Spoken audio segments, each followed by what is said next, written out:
better, it's just getting worse. They'll stick you up for all your cheddar. Hello, everybody. Welcome to another episode of the Rants and Tangents podcast with Darryl Smith Jr. Shayla. And Ray Parker. And how y'all feeling today? Living the dream, as always. I shaved today. Yeah, I know. Let's talk about Oh, your head. Oh, no, not even just my head. So, I've honestly been living like a cave woman for some time now. I shaved my underarms. That was something. That's nothing else. Did not shave. Oh, no, never mind. Yeah. Shaved my legs. I was about to say, do you shave your legs? I did today. I haven't in a while, so. Do you shave your arms? Like this part? Okay. I think that's excessive, dog. Above my knee on my legs is excessive. My arms is excessive.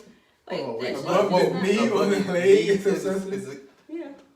Okay. Women shave their whole leg, and I mean, I get that for them, but I don't get it for me. I hardly get shaving like the bottom part of my legs. Like, it doesn't, it's just not something that's like super important to me. Listen, ain't nothing wrong with a little. So what are you talking about, shaving from like ankle to knee? Yeah. And my toes. Like, Then what's the point? I just feel like you might as well not do it. Who's really going to see the upper part of my legs? You wear shorts up to your thighs all the time. My legs aren't ridiculously hairy. I don't know. Huh? Oh, that's the difference. My legs aren't ridiculously hairy. I mean, I have hair on my upper leg, but it's not like, oh my God, she's a like monster. 5 o'clock shadow type of We thing. used to sing about this lady that didn't used to shave her legs. But not even a 5 o'clock shadow, because like the follicle, your hair follicles are closer on your face. Like, that's not the way your leg hair works, you know?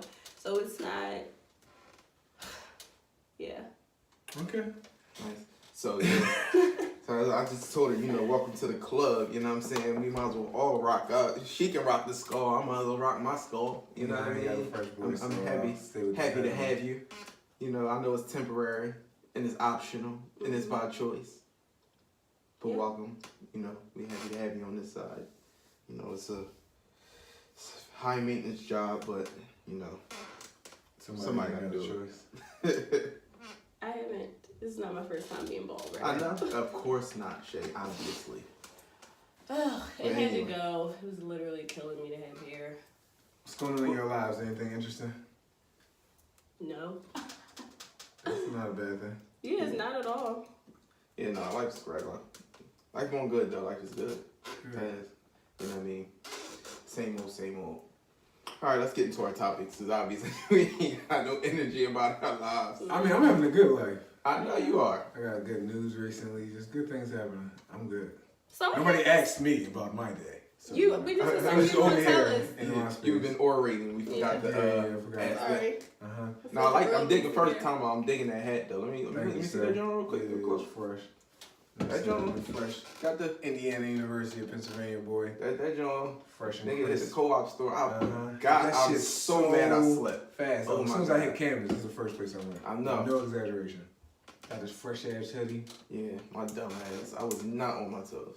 Definitely need some new paraphernalia. My shit's all run down. If I'm gonna go up there, that's first at least the only thing I want to do. Like, not much other things I want to do up there. Hit the co-op and that's it. Support somebody, mentor somebody. That's about all I got in me. Yeah, I have no desire. Got invited to a basement party. Not having. Remember basement parties? Remember we used to throw basement parties. Yes, with the punch, with the mystery juice. Give me a Wally. Get a Wally, be in that bitch sweating. Our basement wall got broke from a basement party. I remember a basement party at your house. Perfect. Before. Yeah, I was about to say our basement was perfect for a party. I think this basement party was actually before we got to Moat. It was like the summer before.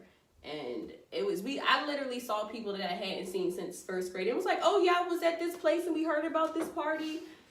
And that was how it all went. But the one that broke a wall was one while we were at Moot. And it was like all these blue stains on the white walls because everybody was getting wallies and their jeans just faded on the walls. It was a mess. My dad said, never again. So then we just started having movie nights and stuff instead of like a whole party. I might allow my kids to have basement parties. That way it's in my house, it's in a controlled environment. At least I feel like I have some control over the environment. That's the only reason parents let you do it at their house. Yeah, of course, so they know what the fuck is going on. Yeah, absolutely.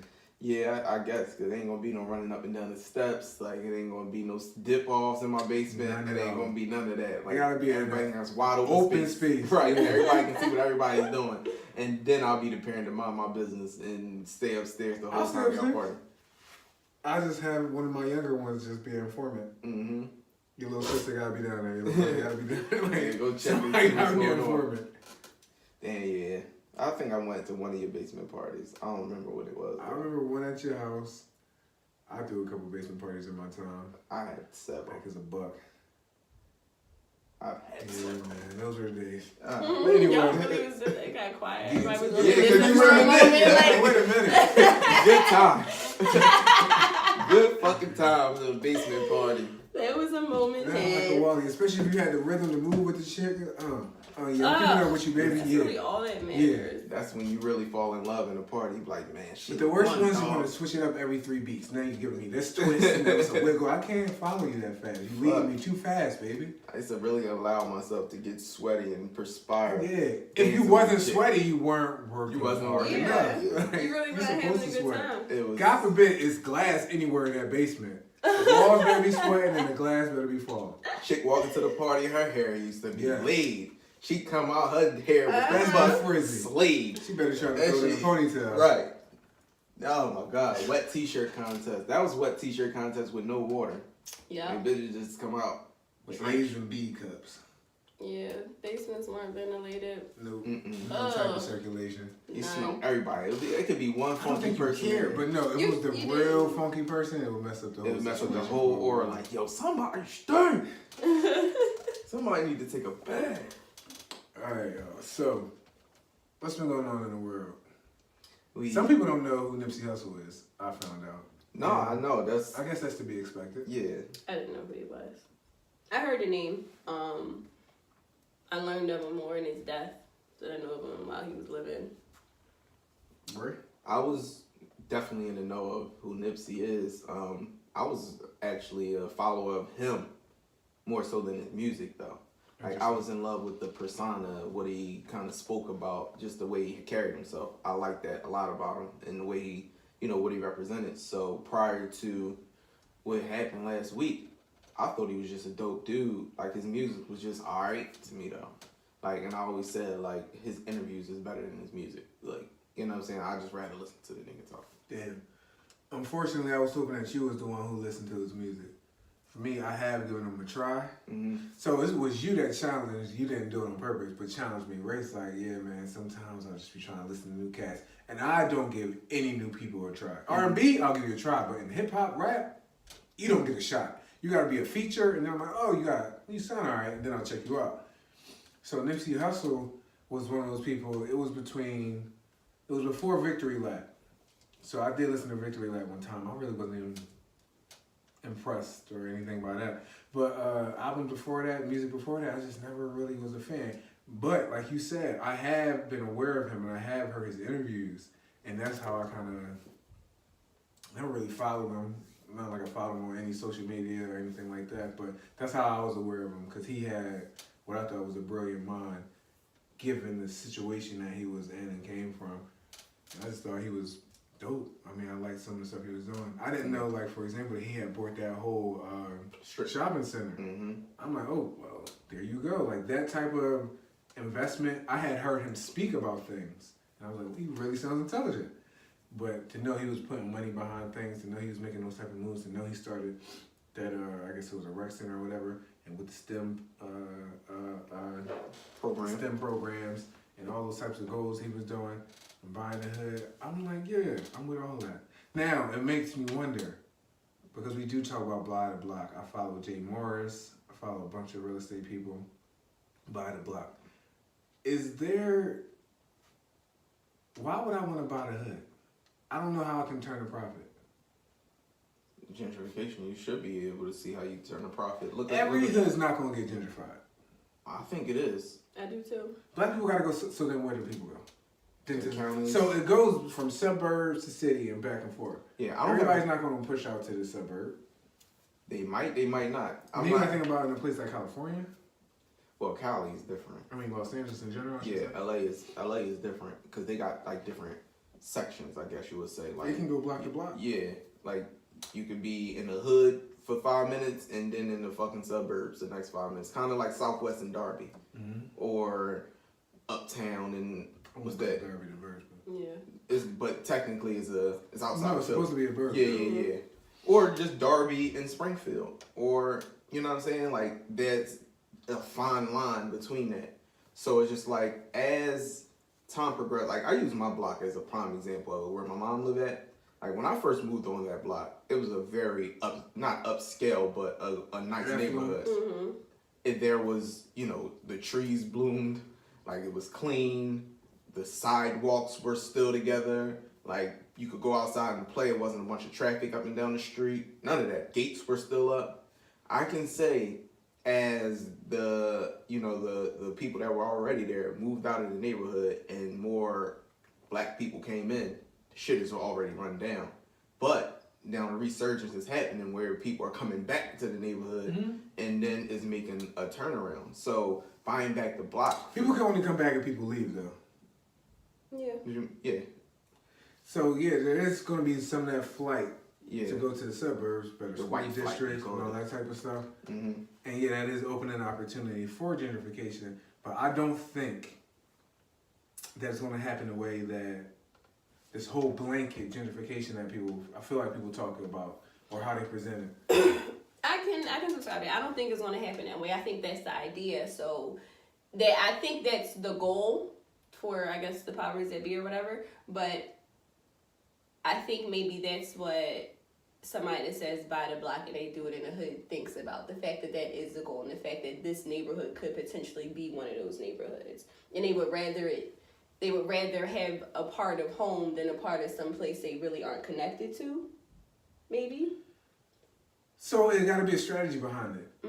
Like, if I'm going to buy a block, a hood, I'm buying a space that I already see the gentrification, the twinkling of it, or is near the city center.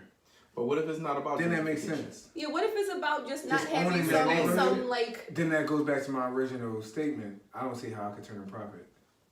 It's still I would somebody's see me breaking profiting. even. Somebody's Even. profiting. Like Section 8 homes is profitable So Section 8 home is... for the landlord. So it all depends on what we're calling profit. Like a Section 8 home, yes, it's a guaranteed income. But you can't increase your rent like that on a Section 8 home.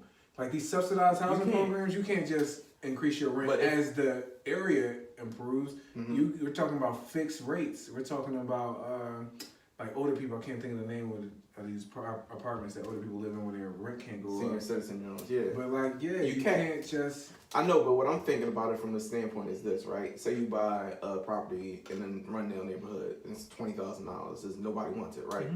You put another 30 into it just to get it up to standard. You put nothing into it. Sit on it for 20 years. You could do however you want to do it. You could still put 30 into it now. That's a $50,000 mortgage.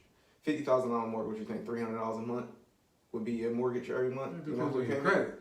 Section 8 paying you $1,000 a month for it. But it's also zoning and coding and all that stuff. You gotta keep your property up to a certain standard. And I get what you're saying. You can, and there is a profit to be made in subsidized housing.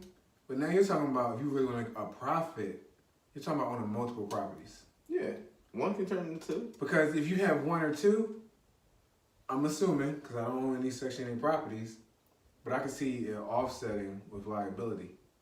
I can see it offsetting with insurance. Because it's not like, we're talking, some of the Section 8 houses I know, people are paying $80. Some of the Section 8 houses I know, people are paying just a few $100s. And so if I have a agreement with the government for $800, I'm not really making a profit. Even if I'm gonna say, let's say the mortgage is $400. So my mortgage is covered, but Section 8, I'm probably covering utilities too. Let's tack on another $150 to that. Now I'm paying $550 a month. Now I'm talking about bringing home maybe $250, maybe $250 a month. Depends. But shit gotta go wrong with the house at some point. Right. So I can't just spend that $250. I gotta gotta put it somewhere. Because it's Section 8 house. Section Absolutely. They're not gonna do they're not gonna have pride in that property. It's not their home. Well, it's not their house. Yeah, I don't see nothing negative in ownership. No, I'm not saying anything negative. I'm just saying where would you do it? What's the strategy? What's the benefit? Buying the strip mall makes sense to me. Yeah, it's retail Where you bought space. it? Or just having businesses. But people in gotta together. buy. People gotta eat. Right. People not growing their own stuff. People need clothes. We talk about how we don't have enough of a presence as far as business owners go within the community. We don't have enough stores and things like that in our own neighborhoods. So buying back the block, I guess you would call it, is important. And I want to champion people that do decide to do that. So I think what he was doing I think we all would agree that it was great. Yeah. Like it was. Yeah, no gripes with it. Just wondering. Yeah, I think what he was doing was great, and not. If you can literally buy a block, I can see you turning a profit. And he set up a stand. Like he started with a stand in front of that strip mall, that very strip mall he bought. So to see his, he could gauge his progress right there. Like went from a stand to one store in the strip mall to owning the whole strip mall. But he didn't do it with the strip mall money.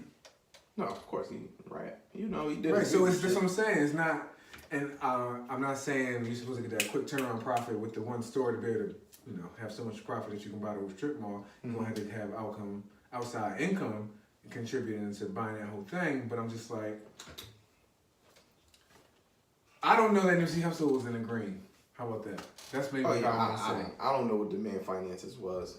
I ain't even. And I'm just saying, like, consider. I want to consider that because I want us to definitely own property, but I want us to be strategic. Absolutely. So I do see a surge of people entering real estate. So do I. Which makes me hesitate. Well, this is the thing. You have investors out there. You have basically people with infinite dollars, right? That will task somebody locally. Will say, you know what, you're in the neighborhood. I don't know the neighborhood that well. I got this money to invest, dude. I got a fund behind me, so just go out there, identify properties for me, help me with the flip. You manage the whole thing. This is your commission off of it. Fine, cool. And then you got your regular people like us that are like, all right, listen, we got $10,000 to play with between us. How about we all pitch in and get a property or whatever like that? It's two ways you can play it though. You can do it to flip or to hold. And if the strategy is to get in, get out the flip game, then you gotta hide. The risk is high because you don't know what could go wrong with the property. You can find yourself far in the red and exhaust yourself to the point where you're just trying to get the property off your hands for somebody else to deal with it, right? And that's a headache in itself. And then you gotta also compete with the people that have infinite dollars behind them that don't have to worry about, deal with the same stresses you gotta deal with. It's like working as a salesperson for anybody, for rental, for cars or whatever. But anyway, but then you can rent. But like we were just saying, Section 8, people gonna ruin your property. You got to deal with tenants, or you could do it on your own, not rent the Section 8, just rent the regular people. That really honestly doesn't matter. Like I see my dad and how he deals with property, and if people don't care about give a shit. Like they don't. It doesn't matter. He has a Section 8 house. He has had a few houses that he just flipped, and then he has, I think, 2 places that he just rents out. And the Section 8 and the houses, the places that he rent out, same. Like they just don't care. They don't care about the property. He's oftentimes gone out, but his benefit is that he can do the work himself, so he doesn't have to contract anybody out to spend that type of money on it. But it's still money spent. It's still time spent outside of actually having a full-time job that he got to really do on a regular basis. So his time is always taken up, but people don't care about a property that they don't own. They just don't. Yeah, so it's always gonna be, and that don't matter where you at. Nope. I don't fuck if you in the sub, you could be in the most upscale neighborhood. People wreck your shit. So it's definitely a tough industry to be in, but we just saw it survive so much that with real estate, it's always going to rebound. Exactly, because it's always the one thing you can't make more of is land, except unless you from China and they make a whole island. But in America, we not making no more land. I ain't know that. But yeah, they making fucking islands. Wow. Military islands.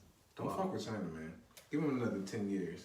China gonna link up with North Korea, Russia, Iran, a couple other joints, Syria. I can see it going down. That's crazy. How the fuck do you make an island? That shit just like... Really making islands.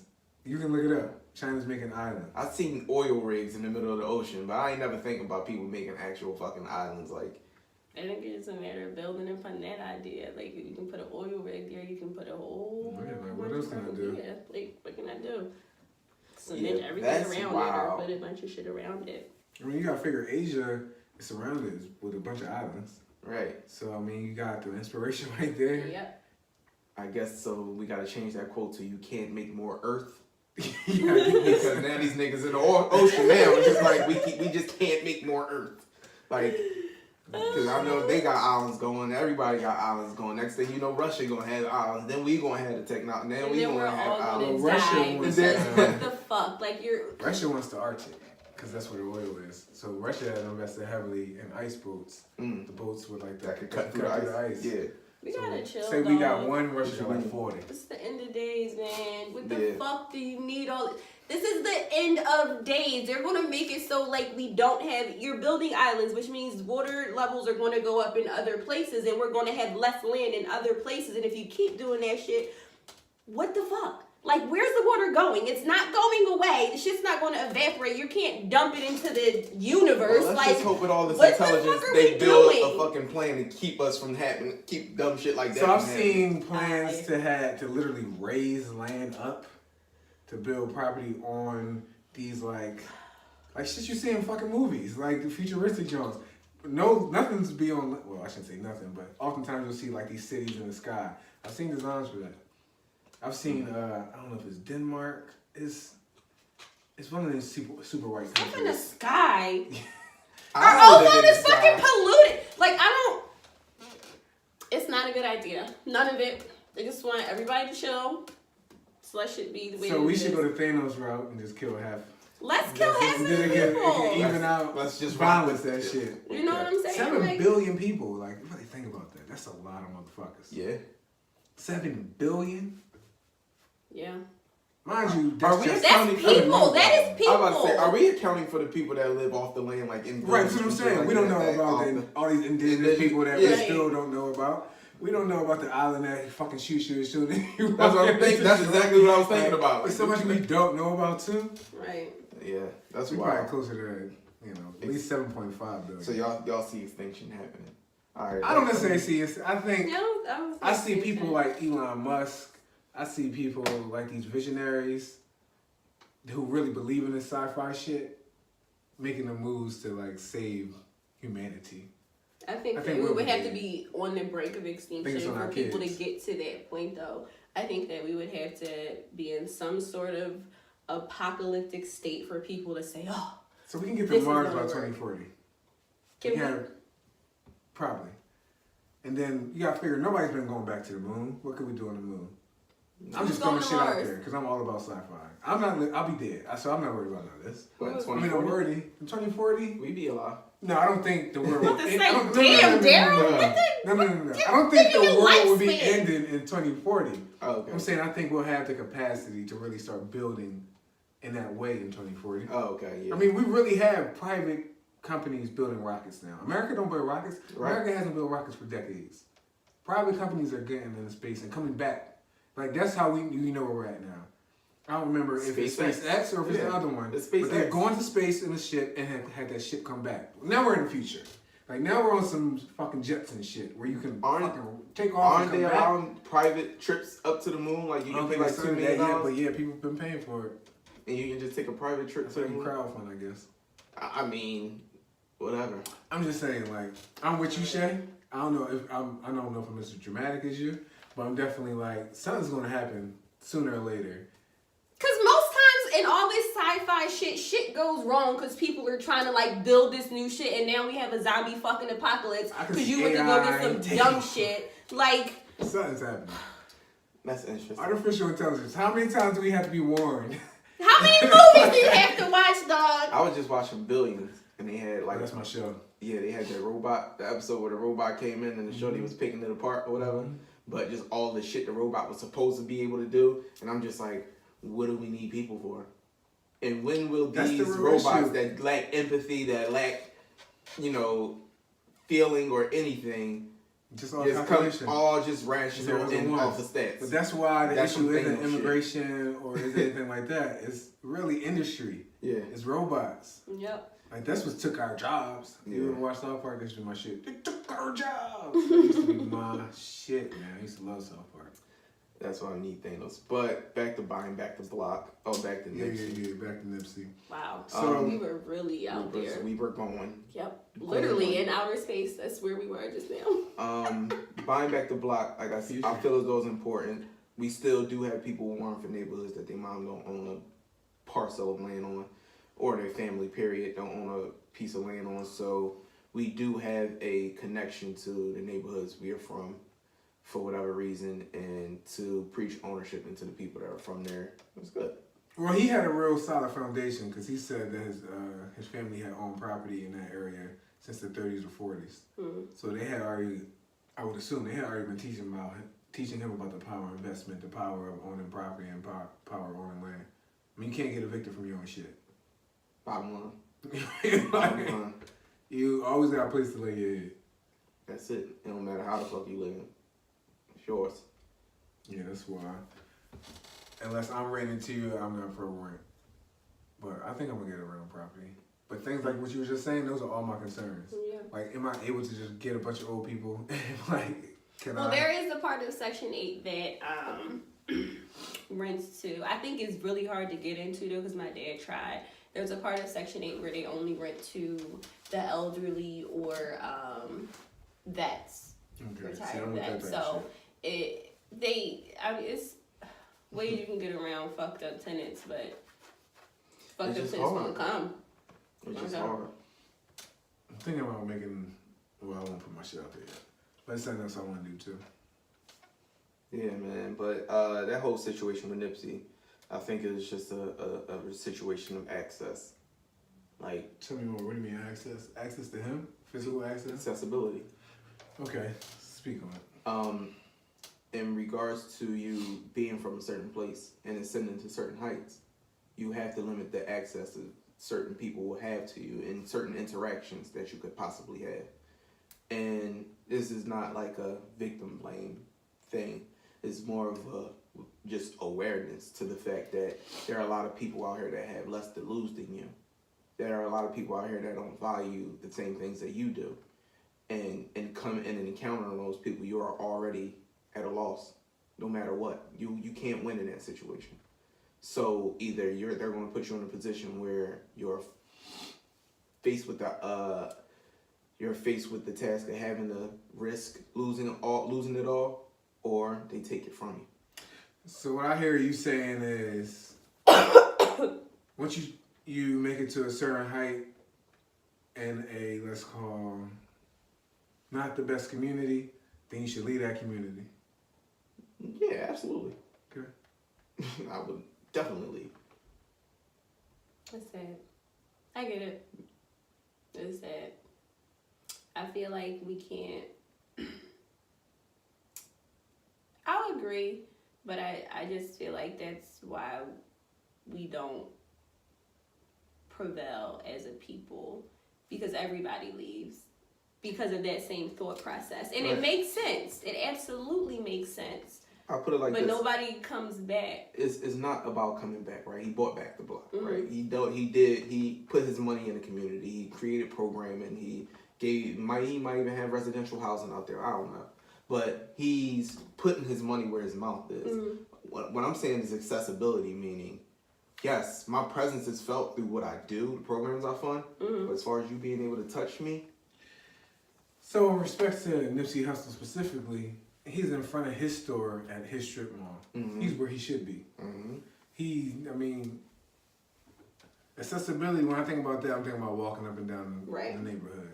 I'm not thinking about being at, a commercial space. Yeah. It's anybody can come. You can get anywhere. Or just... It could have been that he moved out the hood. I'm just challenging. It could be that he moved out the hood into some affluent neighborhood. He don't like he belong there. He gets shot. Absolutely. So the likelihood that he'll get shot in Bel Air versus where he was at, what's the chances? I feel like it's 50-50. I don't feel like it's that. I feel like It's 50-50 solely because... I don't know if it's 50-50, but I feel like it's not There's that far off. I say it's 50-50 because... You talking about profile, Not right? knowing him, like, or his history, really. I know he was a Crip. I know he's a Rolling 60s, one of the bigger gangs in that area. As far as I know, I would assume he's good money, basically in the hood. So... In terms of proximity, who's committed more crimes to you, against you? Black people Against or white black people? No, against you. Against me? Blacks or whites? I don't know. Motherfuckers that have breaking in my car, I haven't been able to catch them on my cameras. Who do you think broke into your cars? You think... It's white people, Yeah, it's yeah. black people, it's fucking Africans, it's fucking Asians, it's every race in my Crimes neighborhood. against you, or if anything has ever happened to you. I don't just assume it was a black person that robbed me. I don't know.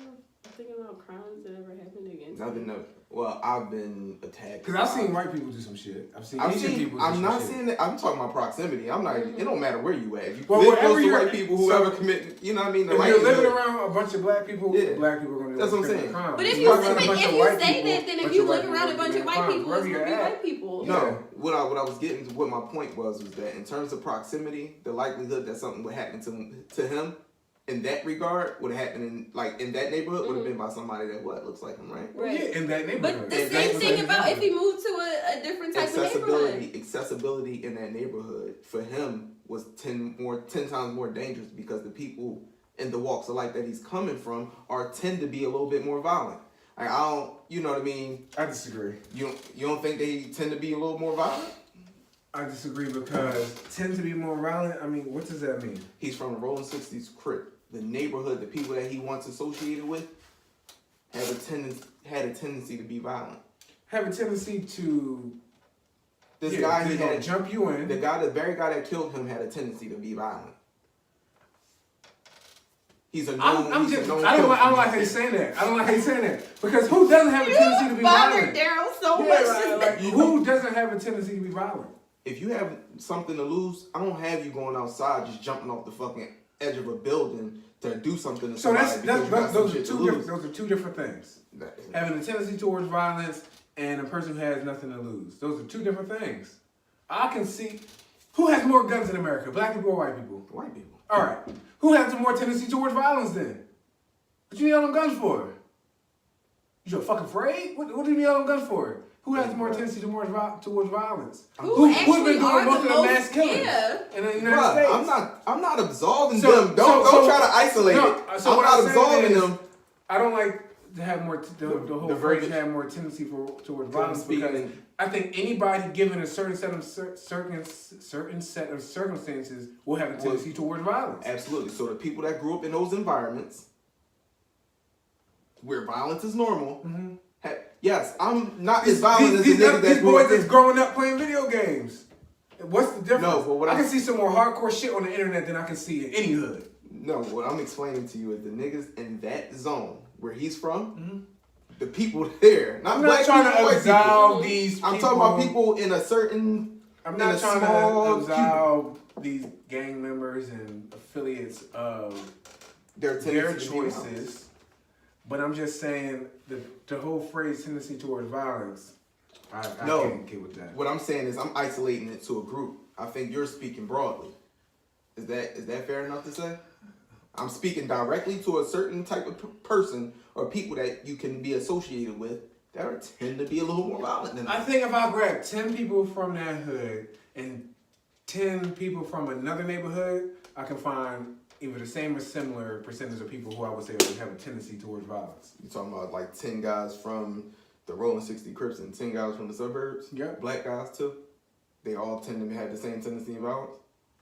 They grew up So in you two talking different about 10 environments. black guys from the suburbs and 10 black guys from the hood? From the Rolling 60 Crips, they all Do have I the think same they're going to have tendency the same tendency? to be violent? I don't. Or natural Yes, violence? I do. I think if you had 10, I don't 10. think all 10 of them are not going to have toward. And People women. don't often. People aren't just violent just because they want to be violent. People We react grew up, to we certain normalize it. It's normalized in certain neighborhoods. Like you have No, a I'm not tendency to saying want it's to not normalized. Just because something's normal to me doesn't mean I can see somebody smoking crack every day. That doesn't mean I have a tendency to want to smoke crack. Just because I see violence every day doesn't mean I have a tendency towards violence. All right, so I'm saying we see people who don't see violence every day have a high tendency towards violence. if you went to a rehab for crackheads, would you say the people in that rehab have a tendency to smoke crack? So you need to help them?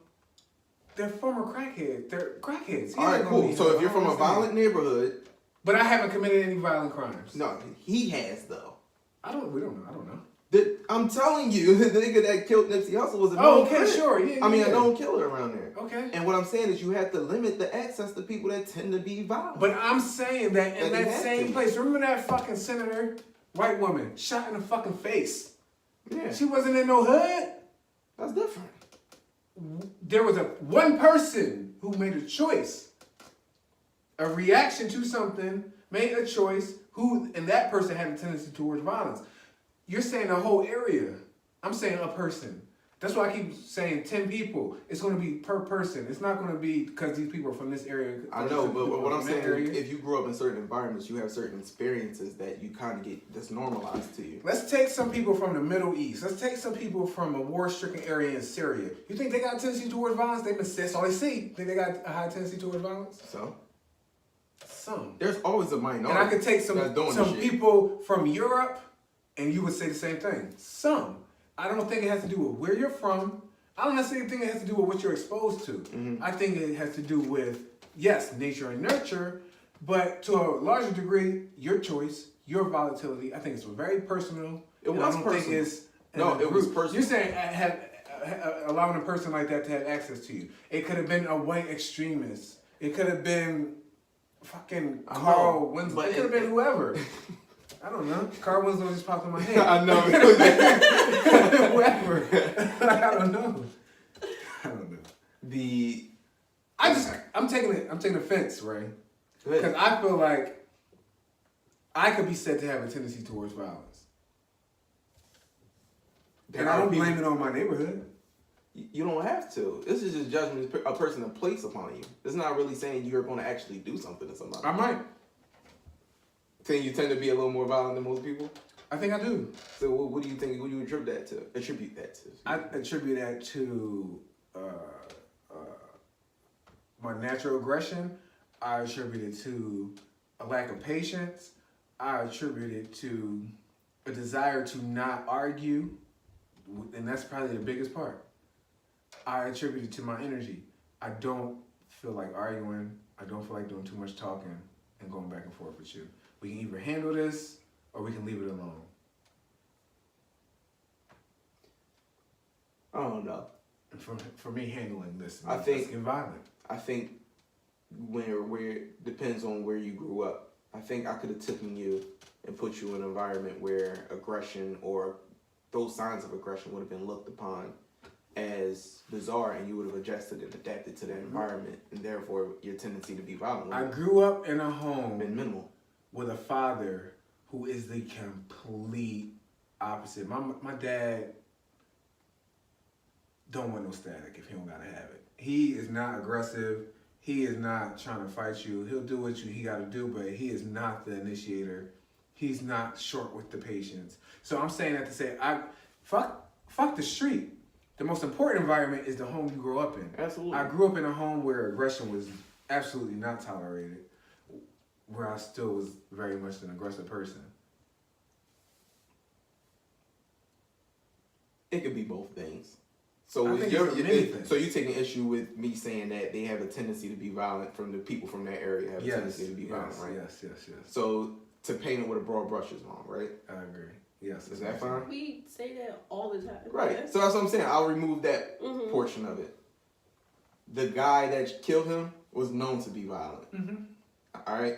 So speaking directly to that, you still have to limit access. Like I say, I keep my communication with niggas to a minimum. How do you limit the access though? Definitely, Nipsey Hussle should have had security and blah blah blah. But apparently, that was it. He didn't want his security to know he was there. Apparently, his friend was getting out of jail. He went to go get him some clothes. The guy came. He told the guy to go away. Guy came back and shot him.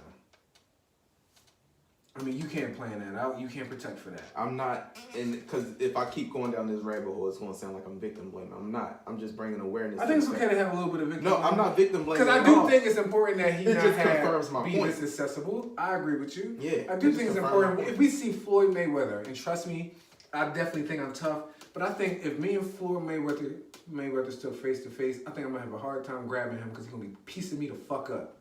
So I'm just saying, if Floyd Mayweather is walking around with these huge-ass bodyguards and we know he got hands, maybe a gangster should be. Maybe, person who's not that tough or who don't got those hands should be. I mean, come on. I definitely think it's a space for a little bit of victim blaming. I'm just talking about filters. That's all. You got to create barriers. You know what I'm saying? If you want to communicate with me, that you might have to talk to this person, talk to that person, and then you can talk. I say it's okay for you to talk to me. It's not just walk up to me and say what's up. I agree. That's all. Once you get to a certain space. And that's it. And if But you're not in my immediate in the circle, hood, and especially if you're not in my immediate circle. If you outside of my immediate circle, I'm sorry, you got to go through the barriers. You got to go through the protocol. And again, I'm happy he was there as a symbol for his neighborhood. And I hate that it has to be that way. I'm troubled by the fact that it has to be that way. I really wish that we could just go to wherever we're from and just be safe like that, but it just doesn't happen.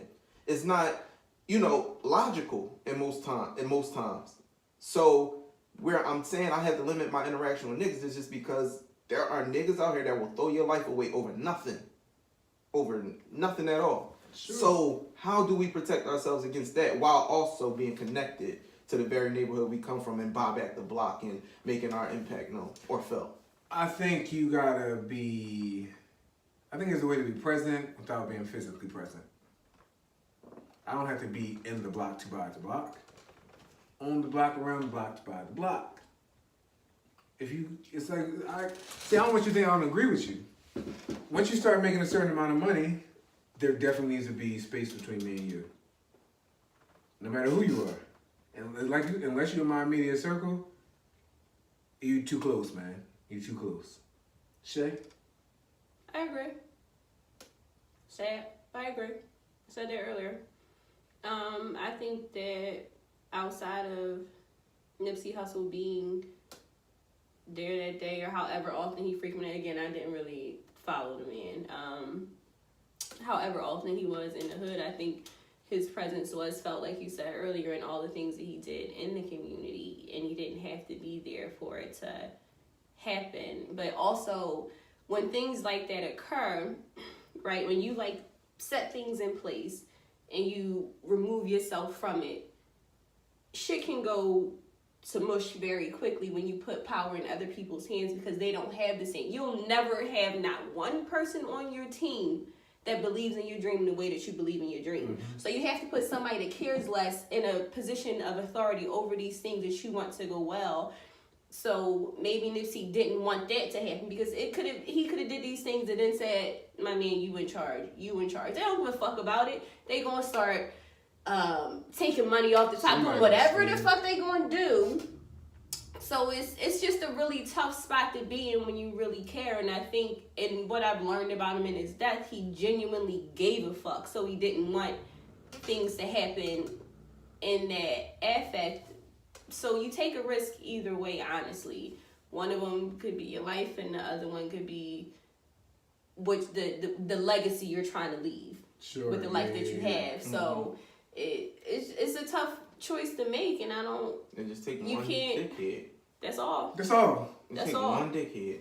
That's all. But it takes one dickhead, but it was a long line of dickheads that made it so we get to this point that people already know from jump. Once I do this, I'm out. I can't do this because it's happened through history. Like it's a common theme. It's not like no new shit. This Nipsey Hussle thing ain't new to nobody. For real.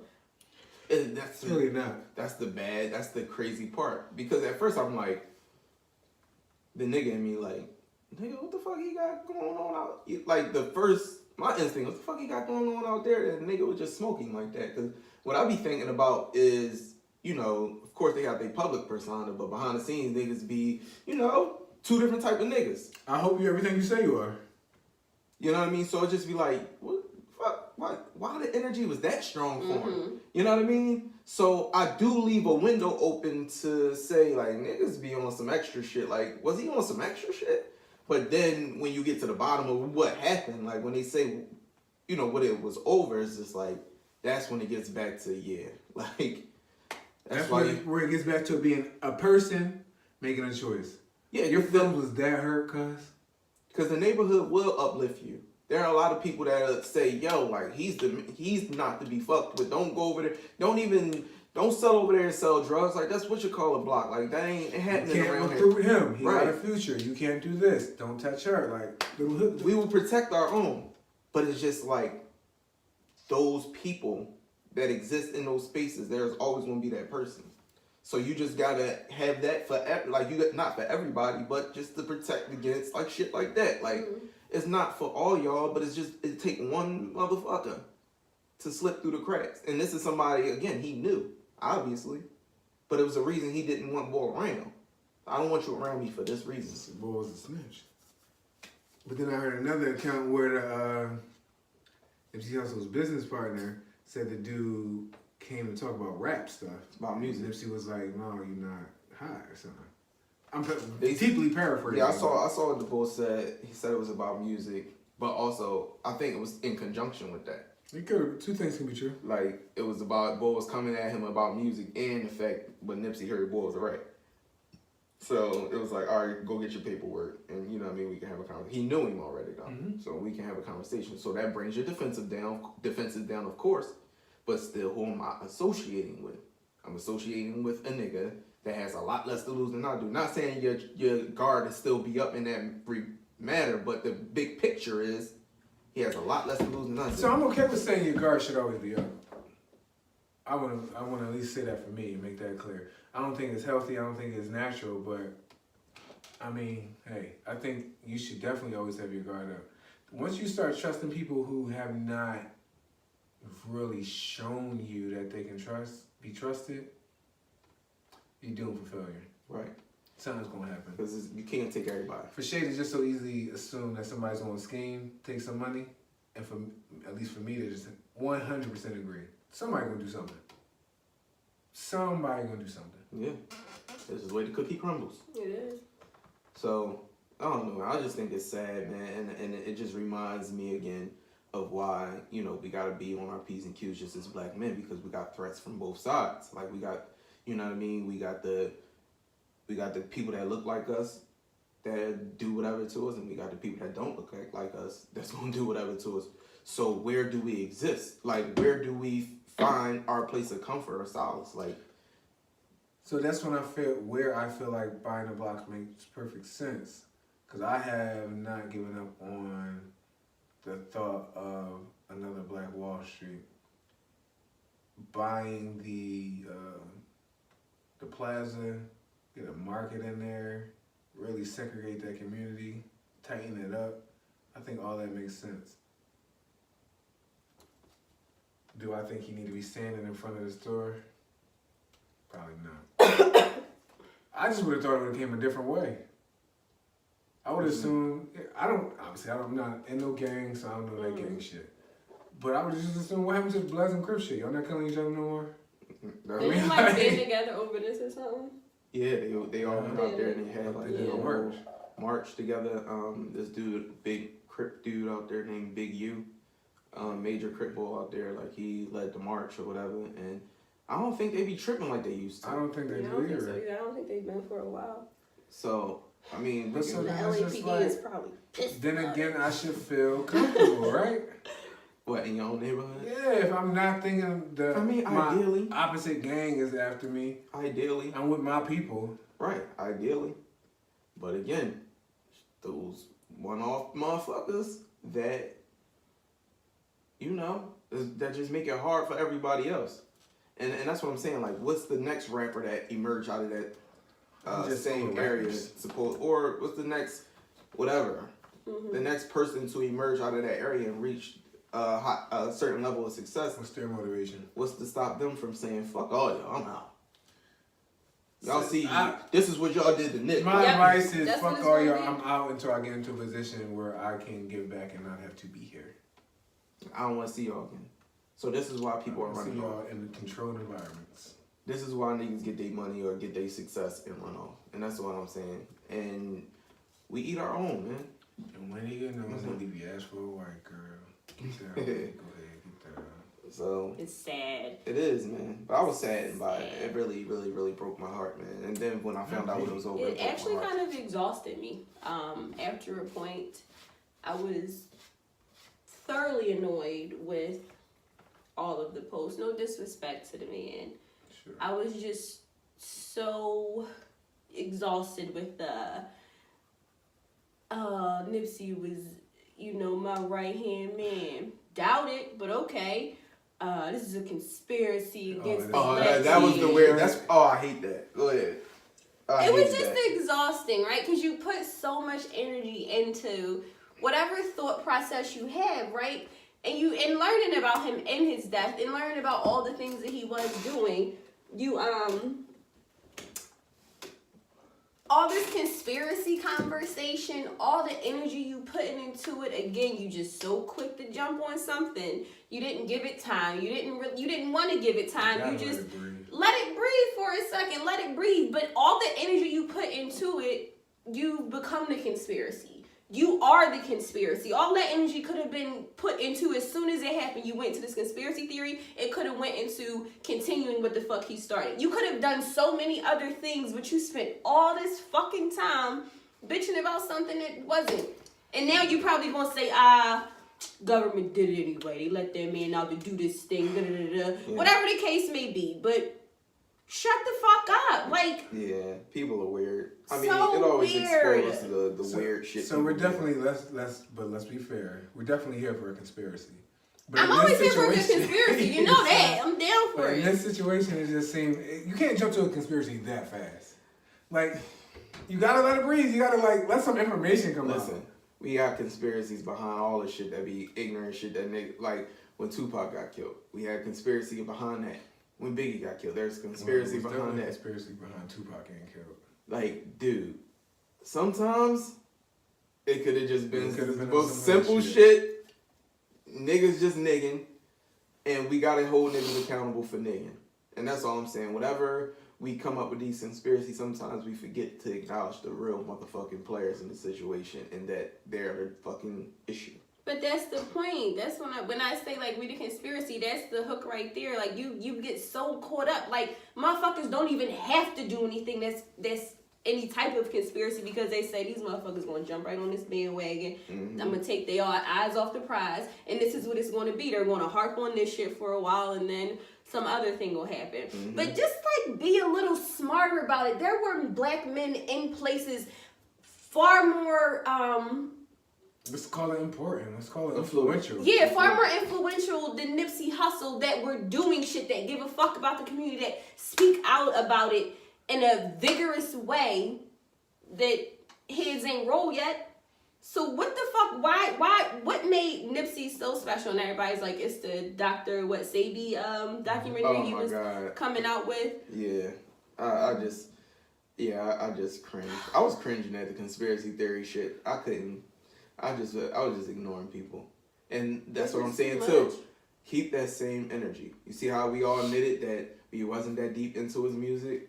That, in his death that we learned more about him than we knew prior to this all happening. Like, all of a sudden everybody's his biggest fan and everybody been playing Nipsey Hussle all week. But oh my God, Jesus Christ. I haven't listened to his song. I've been like, anybody that I'm with and they play his shit, I'm like, I went back and listened to the Victory Lap album. I did. Because I was trying to remember why I didn't like it. Sure. And I listened to it again. It was still alright to me. It wasn't the greatest shit I ever heard. But it's just like... It's not bad, though. It's alright music. But I was never the biggest music. But I go back and watch his interviews, and I realized that's why I liked him. You know what I mean? It was about what he spoke about, what he represented. And I thought the message that he was trying to put out there honestly was beneficial for the greater good for our community. I agree with that. So to take him out was just weird. Or for him to get killed like that was just weird to me. But then I was just like, niggas is not going to continue. It wasn't weird to me. It was a surprise. I was surprised. fight, but niggas gonna continue to nig. Like, it don't matter. Like I said, as you ascend, sometimes you gotta limit access motherfuckers have to you. I think most times. There's always somebody that's gonna be a hater. Or if you don't got a hater, you ain't popping, dog. Right. Anywhere. Or not just that, but it's just like, remember, Selena road manager killed her. Like, what the Yeah, fuck? I mean, like, right. She was president of her fan club. Right. Crying after, I can't believe I did this. We all seen Selena. Yeah, man. I think about other people like on a more micro level, but like even when Erican got killed, when he came home from IUP, I mean not IUP, LA, and the way that shit happened to him, like, dog, you know, certain shit when shit happened to nigga, I'm like, yeah, I could have, you know what I mean, I could see that shit. This nigga be, but when it happened in those type of situations, it's like, what are we supposed to do? right. What Like, do you mean? I can't go out and enjoy myself. Like, I can't be around my We gotta look at the details. Apparently, wasn't Eric supposed to be involved in an argument? Regardless, it was. I'm not saying you should get shot for an argument. Yeah, But I'm saying, regardless, he wasn't randomly picked. Is what I'm saying. my nigga. What I'm saying is an argument between you and another guy. I don't think you're about to pull your pistol and blow his brains I do. out. See? I don't think you're about to pull it in an argument. No, not an argument. I might say, listen, dog, what you trying to do? And we're gonna talk about it. But but no, I'm not just gonna shoot you. That's what I'm saying. But I'm saying I know that there are people who will. How many people want to fight me? I might be selling copy. I told you that a lot we of times. grab 100, right? We grab 100 people, just random guys off the street. Most of them not gonna want to fight. Not gonna want to fight me. Niggas don't want to fight me. You give them all a gun. Well, what's the easier way to handle it? Fight. Period. I don't know. My homie Jamil got killed. I guess it's a week now. Week and a half. And I cried about it. So my uncle died maybe now it's 2 years ago. Didn't cry. People die all the time. But it's been 2 deaths where I've cried. Brittany's death I cried. And my man Jamil's death I cried. And I think for me a part of it is because it helps me remember my own mortality. These are people who are literally my exact age. People who I, in one case, went to high school with, and Jamil's case, knew since at least middle school to present. But then you gotta look at the details. I was definitely upset, talking about how things weren't fair. Good job, Clarence. Shitting me, Definitely bro. upset. Definitely upset, talking about how things wasn't fair. But then when I heard the details, for example, in Jamil's case, dispute. Long story short, he rams his car into the baby mom's boyfriend's car. Baby mom's boyfriend gets out, lights up the car, bang, bang, bang, he gets shot at least twice. So I expect that to happen.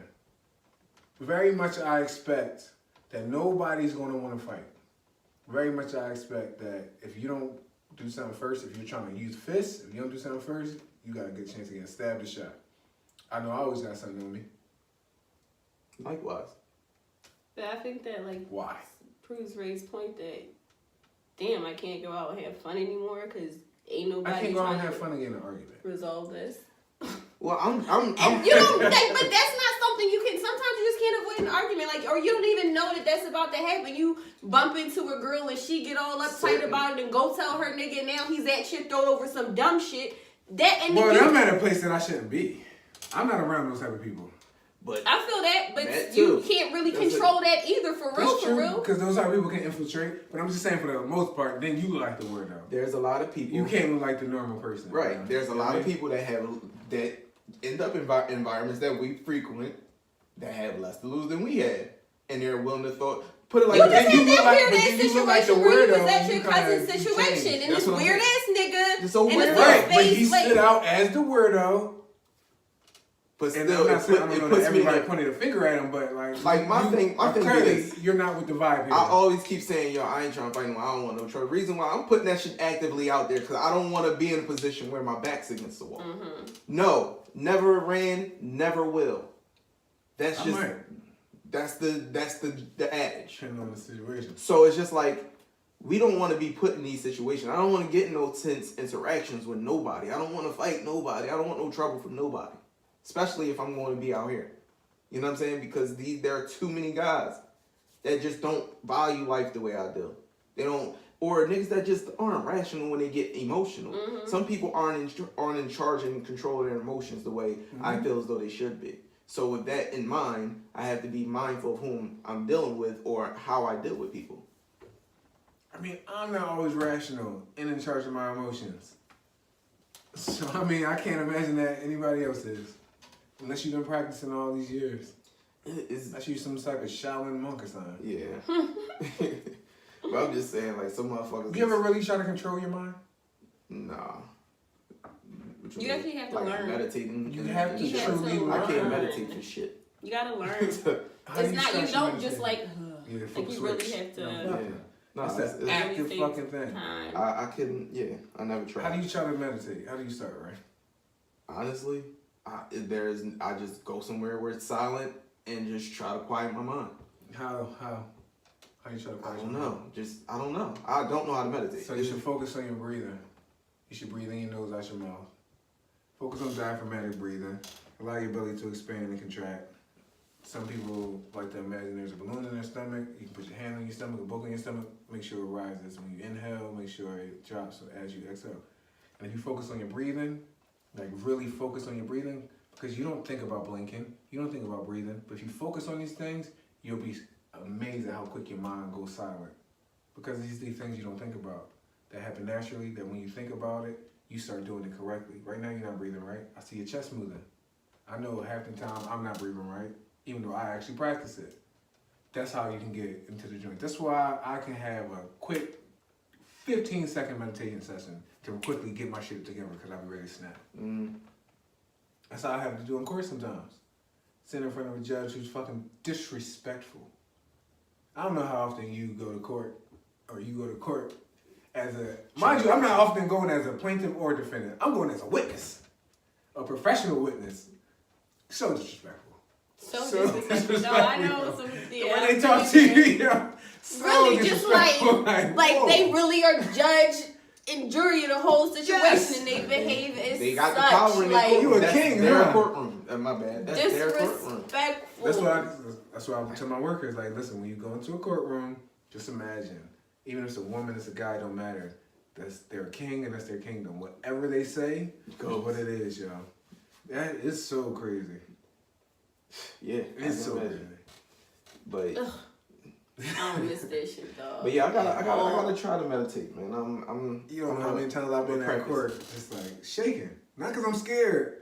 Cause you know that feeling, not when it's like, it's a bit of fear, it's a bit of anger. Because they it's hold like the weight of the world, though. Like, if you get... You don't know what to do. Dog, if one of your caseworkers get a no reasonable effort, fuck. You're fucked. You messing up the money. Like, you're fucked until you get it right. You're fucked. And then it could be some, oh my God. It could be nonsense. For dumb shit that you didn't even have any control over, dog. So when we say no reasonable effort, so here's how it goes. At least in Philadelphia, right?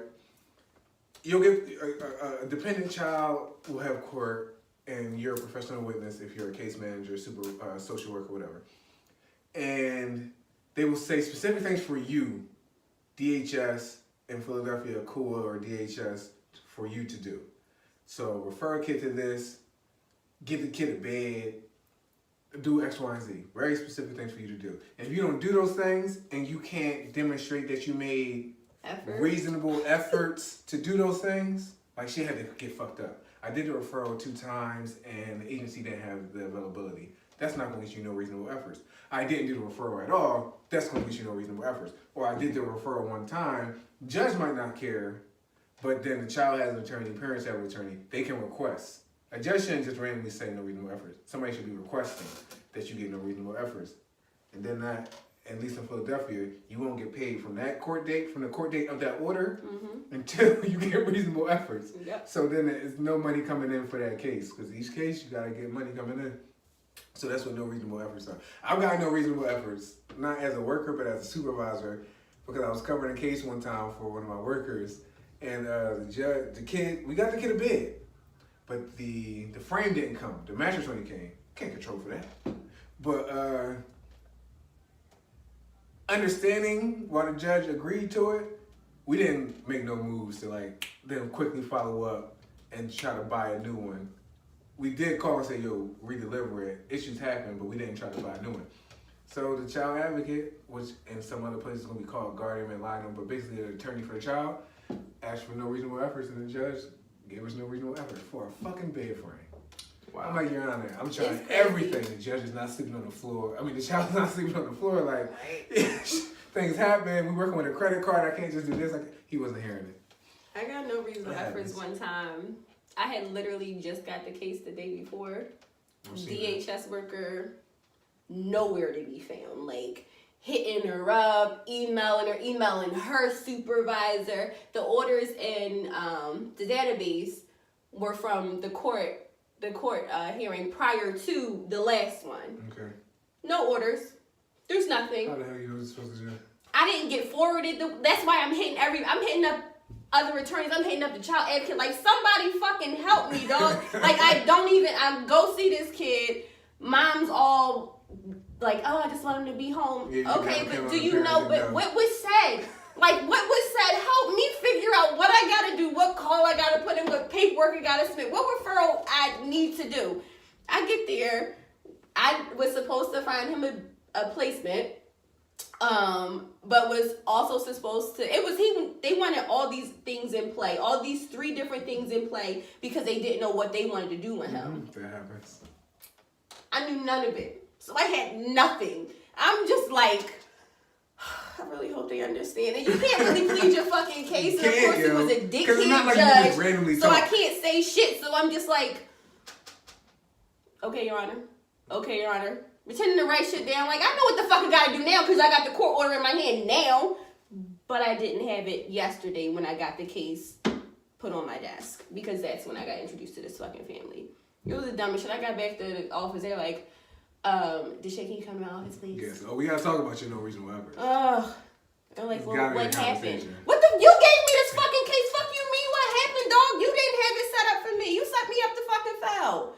And now y'all looking at me all dumb. Luckily, we went back to court like a week after and everything was in order, but it was still fucked up. Yeah, they'll give you a short court date for stuff like that. Yeah. Wow. That was a change. It really was. That was an ugly situation. We ugly ass situations. I don't even know. I don't even know how we got to court, honestly. I feel like I brought up court. Doesn't matter. Well, anyway. Yeah, we're here. Back to our focus for the day. Nipsey Hussle, his words in buying back the block. Yeah, man. I mean, I would like to see what that looks like. I think it all sounds good in theory. Owning property, especially in the city. Let's remember that no matter what, white flight is always going to come back. The money is in the city. There's no money in the suburbs. So buy the property in the city. Retain the property in the city. Don't take care of the property in the city. Take care of the property in the city. Don't get bought out or allow the tax gentrification to affect your taxes.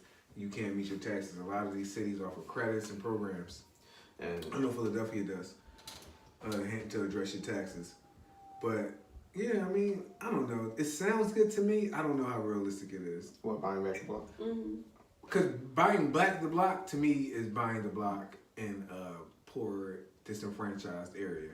I'm all for buying a block. But again, it matters where the block is. Yeah, like, of course you want it to be a good investment. You don't want to make bad investments. I'm against bad investments too. So if you're going to come in and do something positive and redevelop it and try to, my issue is, again, we have to raise the mind state of the people that's going to be there before we can just put them in these places. Because I was just saying, my neighborhood was cool. I feel like that's what he was trying to do, though. I mean, yeah, I think so. he was doing that, but take me back. So then, how do we? And look what happened. How do we promote while he was out people having value in their community? Really want to That's take the care higher of the question, bro. That's the higher question.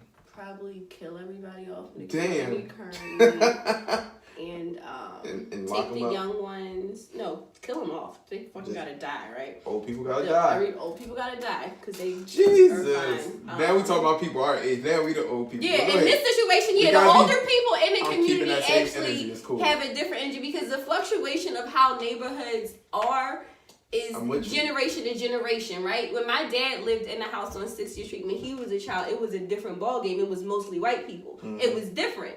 When I grew up in 60th Street, it was all black people. Shit's fucked up. It's bad. It's still some people on the block that remember the days because they've been there forever, but it's a different ball game. So old people gotta die in this situation in neighborhoods are the people that are our age that haven't seen anything but the fucked up nature of how it is. They have to still kill them all off, right? Take the old people, take the children, put them somewhere else, right? Hold on, I'm rolling with him. Keep going. Keep going. Put them somewhere else for the moment, right? Feed them knowledge, all while redeveloping the neighborhood. Bring them back. Everything's fine. What about the trauma of the loss of the children's parents? Thanos. She's Thanos right now. I'm just letting her be Thanos. Just go ahead. She got the fucking Infinity Stone. Yes, I got my gauntlet, She dog. letting that shit go. I got my gauntlet. I was just letting her be Thanos for a minute. I'm with it. I definitely said I want to kill. I want to kill the monster. I want to kill the people. It's so crazy But how I'm with often our fixes have to do with people dying. Damn. Go ahead, Daryl. Because how else can you erase the mindset of a generation, though? It starts in the fucking home, dog. I grew up, you see where I grew up. It's not lit, but that's where I grew up. But I had my mother and father in my house who had a different mindset. Like, they had a different vision for what was to come. That house is still my father's house, but he's not there. You know what I mean? He had a different plan for things, and that's like where it all really starts. But again, he had to have the vision for it. He had to have that mind for it. Most people don't. They don't see it that way, and it came from the people before them. It wasn't something they just like walked into like, oh, I don't give a fuck about this. This is dumb as shit. This is where I'm gonna die because people just die here, kind of thing. It came from somewhere else. Yeah. Thanos comes through, kill all the ignorant people, keeps their children, and their children grow up not wanting to. Well, they have their grandparents, so I'm not gonna kill them because they knew the place when it was different. But you know, their grandparents might have started it. Yeah, because oftentimes, at least in our reality, all right, let's not kill them. Let's put it through a test. The grandparents saying that the older ones, 70s and 60s. I don't know if I should say the older ones, but the 70s and 60s saying it's really their fault. It's their kids who are the most fucked up generation. That would be what, Generation X? No, that's before Generation X. Baby boomers. What was Generation X? I wasn't Generation X before. What was before Millennials? When did Generation X start? Millennials is Generation Y. Gen X, baby boomers. My little sister, the ones after us is the Edgers. So it might be baby boomers. What the fuck is that? It might be. I just took a training on it, so that's why. Generation X. The baby boomers was what, after the Korean War or after? I don't know. Don't World War II. Those are the kids born in I think in the 60s. Baby boomers was the 60s? No, they gotta be before the 60s. No, 60s, right? Gen X is the 60s. Because the baby boomers was the hippies, right? It was after a war because all the men I know, came that's home when and they came said, home. let's Gen fuck Y them. is Yeah. us, and that's the 80s. Let's catch up. So probably the 40s and 50s. So it was World War II. Yeah. World War II ended 45, 46? All right, whatever. Yeah, so that was, I think that was. You gotta figure, their kids are the crackheads. Yeah, the crackheads was the new people crackheads. born in the 50s But and the ones 60s. making the crack babies Yeah. were their kids. So you're saying who fucked up the generations? It could have been them. I mean, I'm not necessarily asking a question. I just The started reality conversation. I'm is saying, how do every you generation fucked up a little bit. Like, it's just the progressiveness of fuck But the up. crack era fucked up a lot. That shit was catastrophic. That shit was like Hiroshima. We still suffering the effects of the crack era right now. the pass down of it. That Like, shit I don't was know like what a causes nuclear autism, bomb. but I know some of the Nobody stuff we knows. put into our bodies Yeah. have to have taking some effect on our mental health. Age plays Especially a when part, we too. know that anytime we ingest metal, it fucks with our brain, right? Not just lead, any metal you ingest fucks with your brain. So that fish. Some of the food we eat, mercury. right? Mercury in fish, other mercury in medicine, other metals in medicine. I'm not saying I got an answer. I'm just saying I know Come on, metal Sway. in our body affects our mental health. Yeah, I imagine so. Yeah. The crack epidemic definitely fucked up a lot, but everybody fucked up. Yeah. Everybody fucked up. Like, I think that to absolve anybody of any responsibility in what we are doing now would be an injustice to all. Like, everybody fucked up at some point in time. I don't know, man. My neighborhood look like Night of the Living Dead. I'm around there, and yeah, you want to have hope, but you just see how committed people are to their ignorance. That it's just like, bruh, they live this shit. They swear and live and die by this shit. So it's not even like you trying to introduce them to something different or a higher level of consciousness. This is their consciousness. This is what they choose for themselves, and they don't want nothing different. So you can't really force that shit down their throat. Like, look, I got a issue with the 60th Street corridor. Like, I hate it. I don't even like driving down it. And like my oldest brother be out there. My oldest brother be out there, and I'll just be at him like, dog, how? Like, how do you just chill around? Like, he love it. He live and thrive around that shit and everything. And I mean, he grew up around there, so of course, like, I get it. But it's just like, and he's not like a fucked up individual. Like, he act just like us, but he just loves that neighborhood. And I'll just be like you put yourself in those environments, like, you know what I'm saying? Like, what make you? But he just like, that's my hood. Like, I'm good around here. Like, you know what I'm saying? So it's just like, if you good with it, who am I to say, yo, it's not That's good what I'm for you? saying. You know what I'm that saying? level of comfort because you feel like you good. I That's mean, who you yeah, are to that. say But I'm just saying, like, in regards to if that's what makes you happy, like somebody's happy with something. Yeah, who are and you to you say? like, I feel that somebody posed a question to me the other day, and I could not remember what it was. And you saying something just now that you said, it reminded me of it. I think something just about the ignorance. Actually, this whole conversation, when do we hold people accountable for their own actions, right? You can, so some skinhead, make America great again. I was about to say, Shay, you support him? Whatever, that type of person, but they grew up in a house that's all they saw, that's all they knew, that in a community that way. When do we hold them accountable for their own actions? Like, when do we say it goes beyond this now it's your choice, you've made a choice here? When do we make that judgment call? I think the win is when the person has access to the knowledge that would absolve them of their ignorance. Everything after that, you're making a choice with either the option to have the knowledge or the knowledge. I think that they got to suffer from the actions first. So them being held accountable is the top of the pier. Like, all right, you did this is a response. Like, you going to jail, you did the death penalty.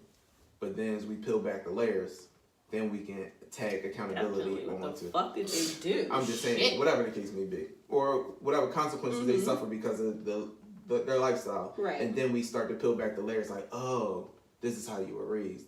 Oh, now. But is it an excuse? Like, I mean, no, it's not an excuse, but we only give that to white people. Black boys don't get that excuse, right? Black boys just like, no, they're just violent. Yeah. Because they're black. Yeah. So it's not an age, like, it's no set age of when you say, oh, you're responsible for your own actions because you're 18 years old. No, you're responsible when you're aware. Of what you're doing. Yeah, you are making a choice at this point. At some point prior to this, you weren't making a choice because you had no idea that there was another way to live. There was another way to see people. There was another way to do things. But once you realize and you see that there is, in my opinion anyway, you realize is another way you could have went about this shit, and you still go that same way. It's kind of your fault, fam. I'll even take it a step further. Once you have access or the ability to have access, and know that you have the ability to gain access to more information, you can be willfully ignorant. I still think if you're willfully ignorant, you should be held accountable. Yeah. I agree. Ignorance is no excuse, is what they say, right? Not in this world, not when we all can literally access the internet and right. Ignorance is no excuse. Billions upon billions of answers. So anything, literally. So so we come through with like Thanos. I really kill all of don't see any other way. My only other way is that I believe money talks. And while I don't think giving money is the answer, I think giving people access to money is the answer. I don't know that a person, people will take the easier route. Some people will. But I don't know if a person is told, all right, listen, in 10 years of selling this drug, you will run the risk of getting shot or killed or going to jail, and you'll make $1 million in hand. You have that option, or option 2 is, over those same 10 years, you can get employment at company X. You'll be able to bring home, over 10 years, $500,000. So half of what you can make on the block.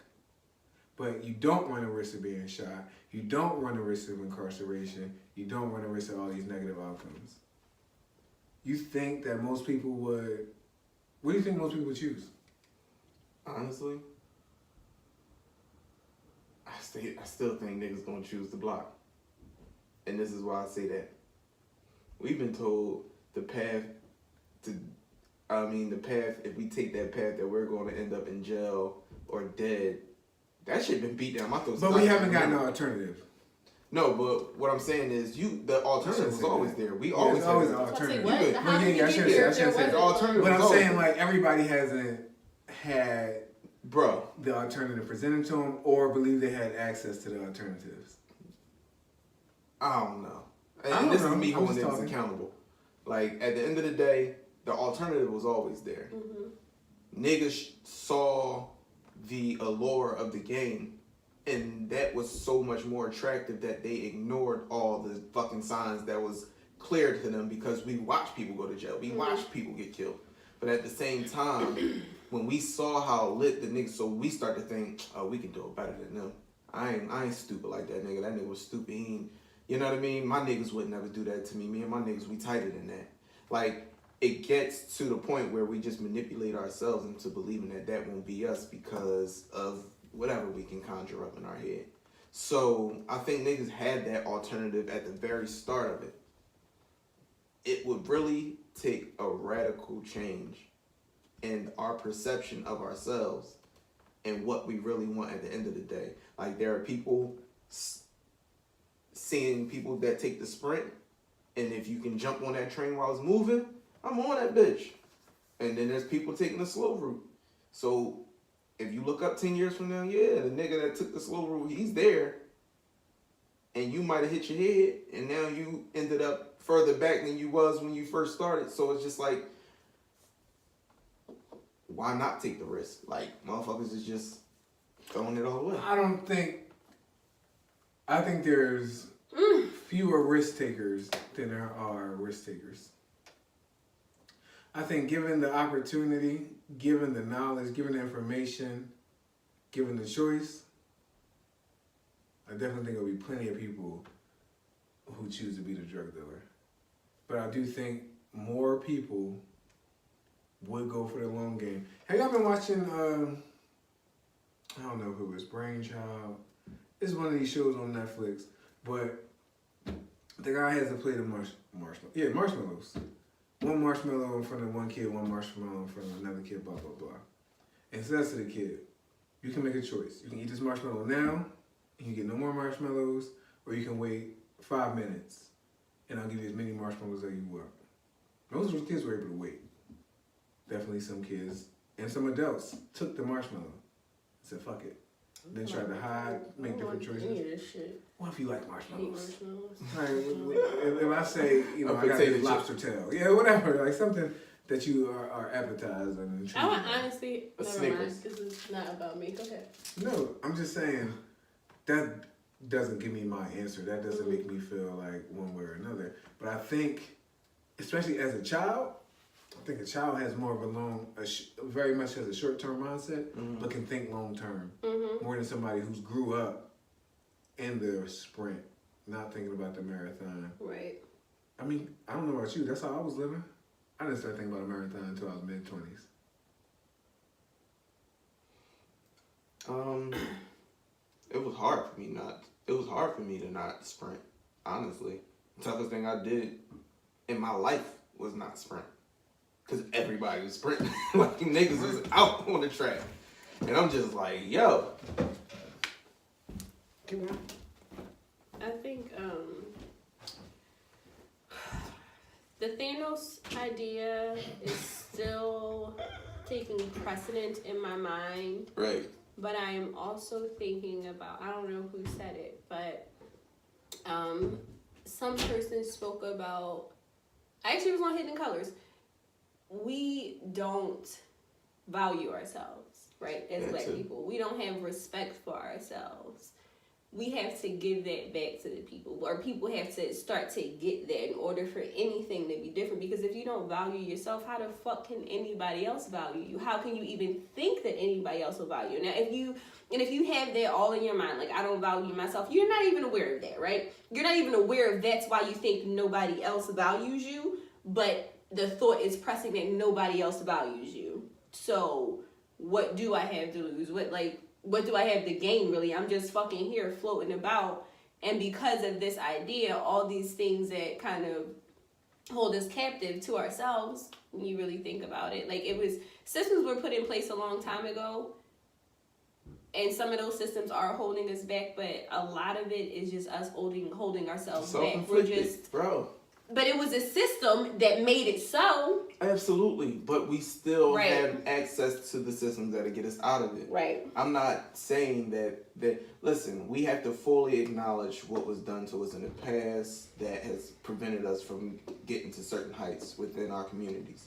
But we also have to we also have to hold ourselves accountable for how we participate and now that we have this information, what we done with it moving forward. Mm-hmm. That's why when, things do happen in our neighborhoods, for us to hold the people accountable when they do this shit and not just jump to a conspiracy theories, because we need to make sure we out these motherfuckers who's making it uncomfortable for people like us to come back to our neighborhoods and make them a better place to live for the generations to come. Mm-hmm. The reason that niggas is leaving the neighborhoods is because of people like that. And we're not weeding them. We're not doing a good enough job to weed them out. Mm-hmm. We're not making it a priority to say, yo, this will not be tolerated in this neighborhood. Mm-hmm. You will not be able to sell drugs in this corner. No, you can't loiter in front of this store. Like, there's not going to be any violence. You're not going to ride up and down the street and sell drugs 100 miles an hour on this block. It's just not going to happen. Take that shit somewhere else. Or stop selling fucking drugs. That standard, like, we don't give each other enough of a standard to where as though we really want to change. And there's going to be I feel like sometimes, and it's a sad feeling, but sometimes I feel like a minority within a minority. Because even as far as the response to the social media response to the whole Nipsey situation, is just like, I don't feel like I'm that much different than people until I see how differently people react to shit than I do. And it's not just saying that the way I react is right and the way they react is wrong. It's just different. I just feel differently. You know what I'm saying? I have a different perspective. We have yet to determine whose is more productive. But at the same time, it's just like, I know. And these aren't like fucked up individuals. I'm just saying people I respect. So with that being said, well, I don't know. What do we really do? We just need to be on one path, one agenda that we can all agree on. Mm-hmm. To where everybody can say, listen, I can rock with that. Like, this will put us all in a better place. It'll never happen. And I think that we need to... I don't think that being on one agenda is the answer. I think that we need to all understand that we won't be. And there are just things that need to occur. And you might have to just go against yourself because there's a greater good at stake. But I don't think anybody has a vision of greater good. They're just like, my shit good? That's all I give a fuck about. And it's going to be that way to the end of days, really. Damn. I didn't realize you were so pessimistic. I think I'm a bit more optimistic. I think it just takes the right set of circumstances. I think it takes the right leaders and shaping of the culture, of our culture. I think a zombie apocalypse would definitely change a bunch of things. Shit. You know what bring people together? Natural disasters. Uh-huh. That evens the playing field like a motherfucker. You find It yourself, really is. You know find what's yourself helping any fucking body. A cat could be floating past. Not even natural disasters, just a common. The enemy of my enemy is my friend kind of thing. So, and when I went to DC and I was at the African American Museum, like most, I guess, the most important thing that they considered at the museum was the Emmett Till space or whatever. Right. Yeah, the Emmett Till exhibit. Right, and after that is when they boycotted buses. Like, everything shifted because every black person came together and said, not a baby. Like, you can't do that. You can't do that to a child, right? But also, one thing that sticks with me so much about that is, Mamie Till is a quote that they put in a lot of places. She said, I always thought the problems of the Southern black weren't my problem, and the world proved me wrong. Because, and that's, I think that's like how many people think about things. Like, your issues are your issues. But they're not. We ain't so far removed from shit. We're not. But nobody really thinks in those terms. Sounds like what... so identifying shared issues. Right. That's like what the owner of the Sixers said about the Meek Mill situation. He didn't believe it until he went to court and watched the judge serve him a raw deal like that. He was like, because I'm so far out of touch, that's not part of my world. Right. So when you tell me you're going being locked up for the most minor infraction, I'm like, Like, something more must be going on. Yeah, like, and then I had to witness it for myself before. Listen. Exactly. And you got to think how much heavier it is now, because that's Mamie Till saying that back then. Right. You weren't so far removed from slavery. You were not so far removed from a fucked up time for black people that you could say some shit like that. Now we think we're in a better place. Right. But we're in a different was place. A Southern thing. So it was a Southern thing, but it wasn't. No, it was. It was, but it wasn't. Right. That's what I'm saying. Like, technically it was. It was legal down there. Right. Up here it wasn't. It wasn't legal, but it was still happening. It was still, right. So, in that time, she could still have that same mindset. Imagine now when black people can do certain things. Could Nipsey be that? No, I don't think so, because Trayvon Martin couldn't. But Trayvon Martin was different. See, I have a problem with rappers being our leaders. I don't think he would be, in that situation, I don't think he would be a leader. I think he would be a martyr. Okay, I have a problem with rappers being our martyrs. I have a problem. Why? Let's remember that. Let's remember our natural assumptions. He was a Crip. I assume he did some gangster shit. I assume he did some illegal shit. Do I think Malcolm X should not be a martyr because he had his history and his past? That's not what I'm saying. But I'm not sure that. I don't want Jay-Z to be my hero. I don't want. But why? Why? What's the resistance to it? Yeah, what's the resistance? Jay-Z's actually doing some really lit shit out here. Nipsey was doing some really lit shit out here. Because I feel like that plays to the problematic mindset of believing that entertainment is the way out. Entertainment is where the money is. Entertainment is. I don't think is the. I think we shut that down now because we just. Well, how do we shut that down if we look at a Jay-Z? Well, Jay-Z, or Jay-Z is a great representation of it because he makes so much money all the things other than rap. But it all started in rap. So then you talk to the drug dealer who then bought the laundromat, who then bought this, who then bought that, who then bought that. Now I'm out of the game. Well, you're talking about the quick money. Mm-hmm. We can look at rap as quick money. What do we do if that's really all we got at the moment? Like, what are we supposed to do? I don't think that's all we got at the moment. Listen, bro, we have a black billionaire. We got Michael Eric Dyson. We got plenty of. We have a black billionaire. The scientist. I agree. What's this dude's name? I can't think of that. What's the black billionaire? The dude. Are you talking about the science guy? Yeah. No, black billionaire. You don't know what I'm talking about? I know there's a black billionaire, and I know there's one that just bought the Weather Channel, and I know all this stuff. Right. We don't even know his name. I can't think of his name. Why don't we know a comedian? Why don't we know? Because I would say I'm not good with names. But I can picture him right now. The very thing is this: our kids feel like their options are few. And what happens with musicians? They get our attention. Just the same reason why teachers aren't paid that much. Teachers should be paid a lot more. If you ask me. I think so. The flaw in that thinking for me is that sometimes, so there are people that won't pay attention to things we pay attention to. They won't see things outside Byron of these Allen. entertainers. There you go. He bored to They won't. Or the boy that They won't get this information otherwise, right? So these people, Nipsey Hussles, Jay-Z's, are the only way they're really getting to hear this shit because they're not paying attention to other shit that we pay attention to. They're not following certain trends or certain Robert L. things that we're Johnson, following. Co-founder of BET. No. They're not paying attention to these things. So these people are...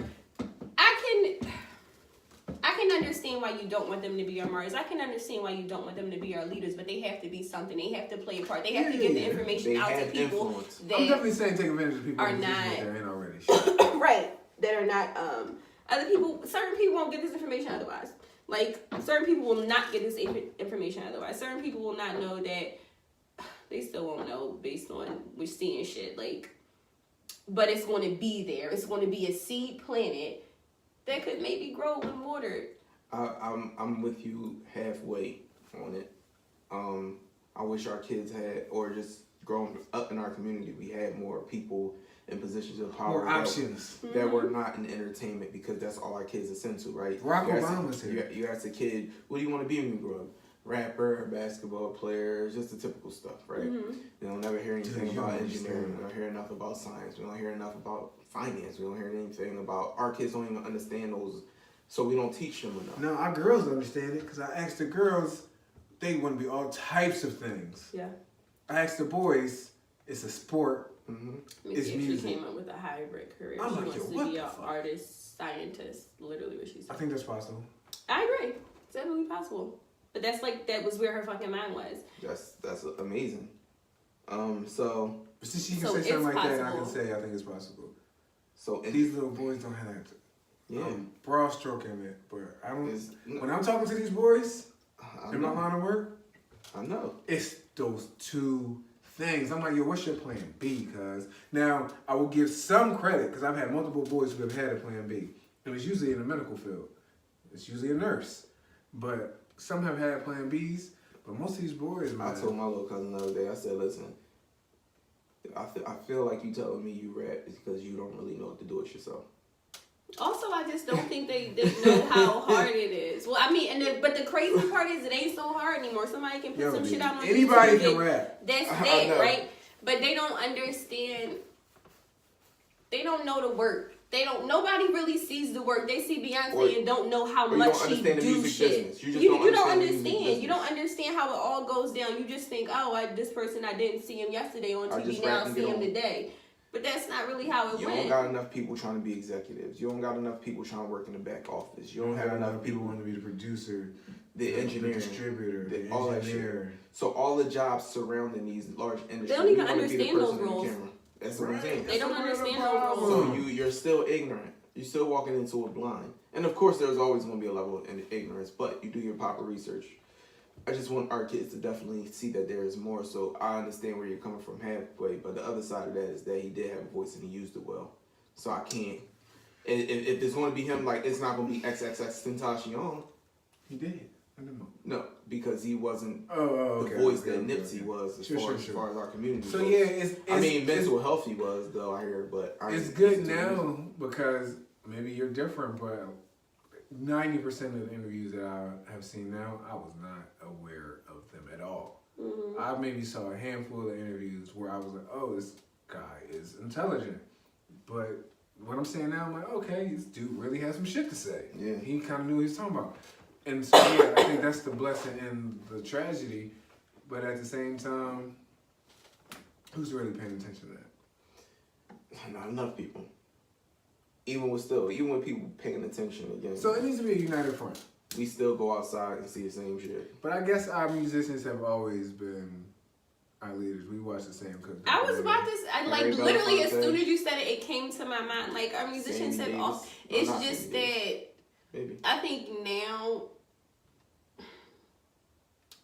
I don't know. It could have been the this way. Kids could have wanted to grow up and be Sam Cooke. They could have grown up and wanted to be all these entertainers. It just looks different to us now. You understand? So I don't think it's so far-fetched that they could be the people that shift some shit. You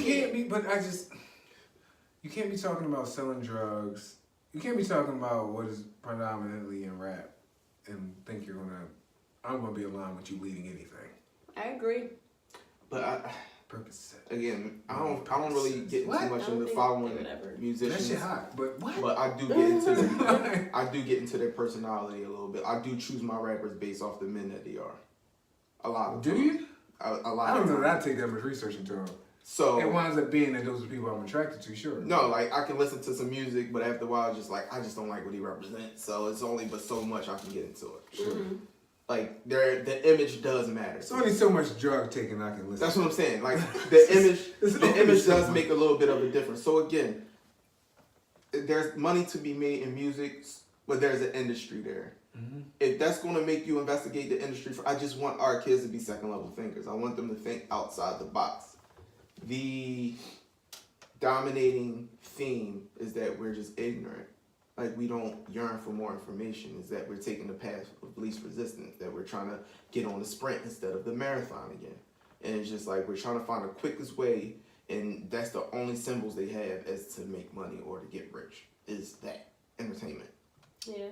It's education. It's the answer. It's always been the answer. Education. And it's going to take generations to die out for even that to work, but it's always the solution. Education is always the fucking solution. And I don't just mean like basic grade school shit, just knowledge. It is the answer to it all. And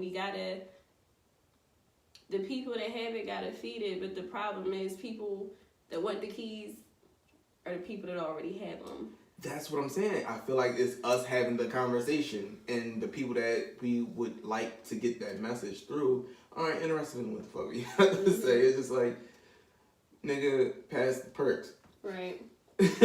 Like, seriously. Right. It's just like, dog, I'm trying to get high. Like, or I'm... Why we always gotta be high? Why is everybody looking to escape? I don't know. But I'm just... It's like a lot for people to escape. I just see a lot of people day to day. I just see a whole lot of it, man, and getting outside of that element, or just wanting to be lit. Like I just want to be in a party. I want to be on the scene. Like I just want. There's really no way to. We just have to find some sci-fi shit that won't kill everybody to really eradicate people. Remember, I watch too much sci-fi they tried to shit. exercise. Like there's so many things that we could do if I had access to the things that I see on TV. Remember that episode of the Boondocks? Y'all remember that episode of the Boondocks where the square ball, I guess he was the lawyer ball, and he got infected with the nigga. Oh, and they exercised him. That's what I think about. Like it's just like you gotta beat the nigga out of some of these words. Like you gotta exercise like an exorcism. Mm-hmm. I don't know, man. It's in the programming, we have to reprogram. Yeah, man. We got yo. All right, so if we change lanes real quick, I know you didn't see it, Daryl. Oh, us? Mm-hmm. But us, I thought it was a cool movie. I liked it. The bad part was walking into it. I didn't want to go see it. I thought this shit was gonna be whack. I'm sitting here, of course. A lot of people said you go on it Facebook, was whack. Instagram, everybody like that shit corny. I'm just like, oh, that's because they weren't ready. Their eyes weren't open. So I'm like, so I'm definitely going in there with a fuck this, y'all. I'm being pissed off.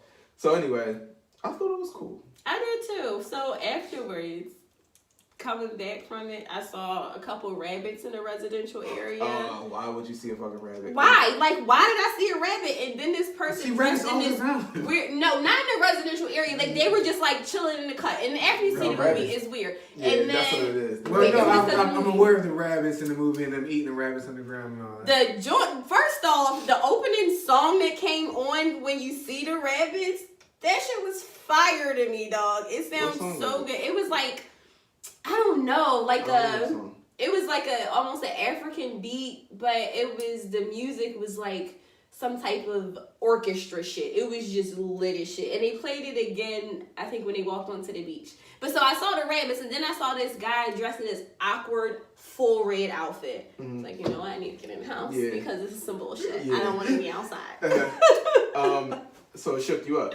It did, but only because it's not so far fucking fetched. It's not. Well, it is, but it's not. Right, but also I just think sci-fi stuff isn't so far-fetched either. No. But it wasn't, just the idea of it and what I took from it. What'd you take from it? So I think Us is, they specifically said American. So I think it's just about the climate of America now. There is this underground current that's not so underground anymore, hence the movie, that kind of is trying to take over what we already have in place. But also, like, I read so much shit about it because I think it's so many things that even like the minute stuff. Interview? Yeah, I said what it's about. Yeah, I listened to his interview. There's layers to it, though. It's so many layers. Like, it's so many other things that are like even small stuff. I think the husband's issues with white affluence in comparison to himself was a thing. Or the fact the big black man wasn't the hero. Right. Was there a hero? It was No, weird. It wasn't there was a hero. no hero in that movie at all. What you thought was the hero. Right. I mean, well, put it like this. Code Do you plan to switching was see a it? thing. Yeah, I will see it. But you don't care what we're gonna say, I know right? at the end, Lupita smiling or crying or some shit. Alright, cool. So that twist made it like the anti-hero or the... It was like a one big mind fuck. But the crazy part was, I was thinking like, when she went, I didn't think that they... I wasn't aware that they switched. I didn't figure that part out. But I'm like, alright, so when she saw the girl, like, so nothing happened? Like, because they never touched on it. Yeah, they never talked about it. Until the end of the movie. So when they never But visited, then I'm like, what'd she do to her? Like, I knew it had to be something because they said 15 minutes, right? Yeah. And that brief screaming, I would have thought a child would run back, right? But 15 minutes, I'm like, something went the fuck down. Like, So, what happened? I thought the movie It was weird, strange. Did you hear the theory on the rabbits? No. How basically rabbits, they're in the animal kingdom, they breed very fast. Oh, They yeah. breed I fast, read so something that really talked about fast. that. Yeah, so. Yeah. But what I took from it was, the anti-hero thing. But the number one thing for me was it all culminating. Mm-hmm. Like, everything that we, like, the earth the way it is, like, we have enough for everybody. Right. But we live our lives as if, like, this life of abundance that we live here in the U.S., but there are people at the border trying to come up from Venezuela, for example. We got people that live in squalor. Here. Even here. And there's only so long we'll be able to keep moseying around these motherfuckers like it's all good, living our happy lives with these first world problems that we think is the worst shit in the world, and they come to us like, motherfucker. And then it's just like looking in that mirror. Like, you a human just like I'm a human. That's what it is. We live off the same shit so it's just like, yeah, you got a family just like mine, but at the same time, it's just like in my abundance, I still find issues with that, where I should be more appreciative of my position in society, or not to mention, be more open to helping people rather than turning our backs on them. And maybe in the capitalist society that we live in, maybe it's doing more damage than good because we're kind of just shitting on people. And if they all decide, because it's still more of them than it is us. So they decide one day, you know what, fuck this shit. We taking over, we gonna run down. Another point was the fact that it was like the Hands Across America thing. Hands Across America, right. But so I read something and they were talking about that, how that played into the movie, and how Hands Across America was supposed to be this big thing for, what was it, the homeless or hunger or whatever. The homeless, which makes sense because it's how we're essentially like homeless. Eating rats. Right. But Hands Across America, apparently there was controversy with that, and they like didn't include Hawaii and some other territory in America in that, and it was supposed to be a banning of everywhere. It was literally supposed to be hands across America, but they were excluded. What, Alaska? Maybe probably. Puerto Rico. But in their exclusion, they decided to do their own thing. But because of them trying to do their own thing in this battle, it caused a controversy that kind of overshadowed the whole point. Mm-hmm. It overshadowed what it was supposed to be about, and the thing was saying that it played into the movie because like they wanted to be equal, right? So they had their plight, but they came and fucking slaughtered everybody. Like it didn't show what you actually wanted. It just showed you being a fucking monster, and you kind of played into what anybody could have thought of you because you were that thing. You were a monster. Like, you literally were a monster. Also, I thought it was interesting that, like, I was like, why is she the only one that can fucking talk? And then you think, oh, that's why she was the only one that can talk. But still, why was her voice like that? Because she didn't talk. She didn't have anybody to talk to. Nobody else could talk but her. And then when she first got there. Yeah. And that's why the other little girl didn't talk for weeks, because she literally never did. Right. She had to learn how to talk. She didn't know how to talk. But she had enough fucking sense to snatch her ass and switch places with her. But anyway, I thought it was a good movie. I thought the dynamic between that, only thing that was scary to me was the son and his doppelganger. Really? Because it was like he could mimic him. Mm-hmm. Like he figured out that this nigga mocks me, so I can control him. Right. And in that dynamic, I don't know what it was, but he could sense the cynicism, like the sinister in him. So this is some shit I would do. Mm-hmm. So this is how I can play you against yourself. Like the way he killed his dad, that I thought that was like the dopest shit in the movie. Like the way he figured out a way to defeat him. Because it's just like, I know how to trick you out. Like I tricked him out in that closet. Like I know you're gonna go in this closet. Like I know. Like he was like the hero of anybody. Yeah, I was gonna say it was him. Oh, that daughter, when they were arguing over who was driving, oh bitch, get your little nut ass in the back. Woo! I would have whipped her ass. Yeah, the daughter. She let the daughter drive. But I thought Us was, like I said, a good movie. Gave you a lot to think about. It did.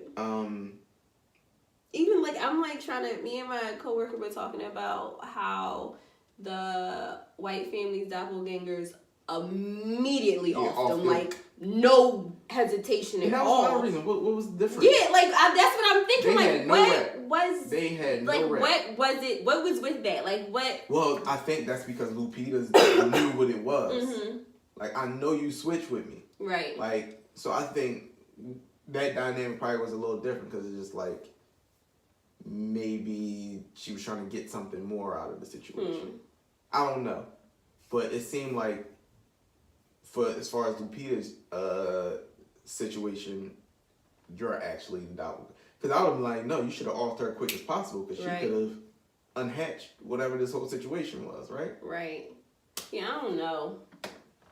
I actually want to see it again.